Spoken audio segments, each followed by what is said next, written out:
नमस्कार। देश की पुलिस से लेकर देश की सारी सुरक्षा एजेंसियां और जांच करने वाली एजेंसियां इस बात से परेशान हैं कि अब तक हत्या, बलात्कार, चोरी जैसे जघन्य अपराध तो होते थे, लेकिन अब इस अपराध की श्रेणी में मंदिरों की चोरी भी एक बड़ा मामला है और इसे सुनवाई करने के लिए इसकी छानबीन करने की प्रक्रिया बड़ी लंबी होती है। क्योंकि जहां पर भी आप जाते हैं, आपने अभी देखा कि हमने राम मंदिर में चंपत राय की कहानी सुनाई थी और आपको चंपत राय के बारे में बताया था। राम मंदिर के सिलसिलेवार चोरी को हमने दिखाया था। अब दूसरी तरफ वैष्णो देवी मंदिर से एक खबर बहुत बड़ी आ रही है। वैष्णो देवी मंदिर बताया जाता है कि धर्म स्थलों में सबसे पुराना स्थल है। बताया जाता है कि 9 शक्तियों में एक शक्तिपीठ है। इसके बाद में अगर ऐसी जगहों पर अब बताया यह जा रहा है कि लगभग 550 करोड़। आप फिर से सुनिए, इस देश में आंकड़े ऐसे ही आते हैं। हमारे देश में छोटी मोटी चोरी हो जाए तो हम लोगों को शर्म आती है, हम काम भी बड़ा कर। 550 करोड़ यानी कि 20 टन चांदी हमारे वैष्णो देवी मंदिर से चोरी हो जाती है।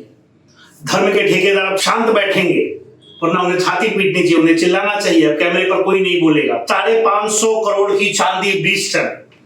आखिर ये चांदी आई कहां से? क्या चढ़ावे में चढ़ाई गई चांदी? जानकारी तो ये भी मिली कि जो चढ़ावे में चांदी चढ़ाई गई है वो नकली है। तो क्या आसपास के क्षेत्र में जो चांदी बेची जा रही थी चढ़ावे के नाम पर, वो चांदी ही नकली थी?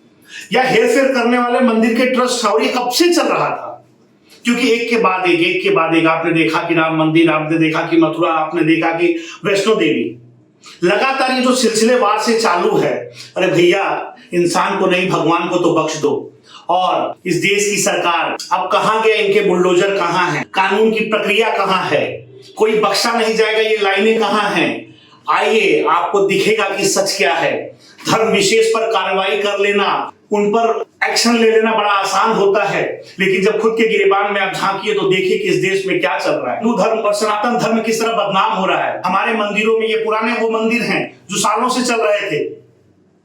ये तो वो है जो पकड़े गए, और जो महाराज, जो पीठाधीश, जो मठाधीश होगा, उस मंदिर की प्रीमाइसेस में काम करने वाले वो लोग न जाने अब तक कितने 100 करोड़ लुट चुके होंगे।